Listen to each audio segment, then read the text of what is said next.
Hi అండి, నమస్తే. Welcome back to my channel. ఈరోజు నేను మష్రూమ్స్తో పులావ్ చేస్తున్నాను.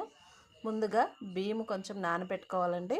తర్వాత స్టవ్ మీద ఒక బాండీ పెట్టి ఇందులో ఒక స్పూన్ నెయ్యి, ఒక స్పూన్ ఆయిల్ వేసి కొంచెం ఎక్కిన తర్వాత మసాలా దినుసులన్నీ వేసేసి ఆనియన్స్, కట్ చేసుకున్న ఆనియన్స్ ఇందులో వేసేసి బ్రౌన్ కలర్ వచ్చేంత వరకు వేయించుకొని అల్లం వెల్లుల్లి పేస్ట్ వేసి పచ్చివాసన పోయేంత వరకు వేయించుకొని తర్వాత టమాటాలు, క్యారెట్, బీన్స్ ఇవన్నీ కావాల్సినవి వేసేసి బాగా మిక్స్ చేసుకొని ఒక స్పూన్ కల్లుప్పు వేసి ఇందులో కట్ చేసి పెట్టుకున్న మష్రూమ్స్ కూడా వేసేసి ఒక స్పూన్ కారం, ఒక స్పూన్ పసుపు, కొంచెం మిరియాల పౌడర్ వేసి 3 గ్లాసుల వాటర్ పోసేసుకొని బాగా మిక్స్ చేసుకోవాలి.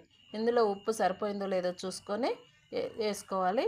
తర్వాత నిమ్మకాయ కొంచెం పిండేసి కొంచెం మరిగిన తర్వాత వాటరు ఈ రైస్, నానబెట్టుకున్న రైస్ ఇందులో వేసేసి బాగా మిక్స్ చేసుకొని 10 మినిట్స్ మూత పెట్టుకుంటే రైస్ రెడీ అయిపోతుంది. ఇది బాక్స్ లెగ్ కానీ టిఫిన్ లెగ్ కానీ పిల్లలకి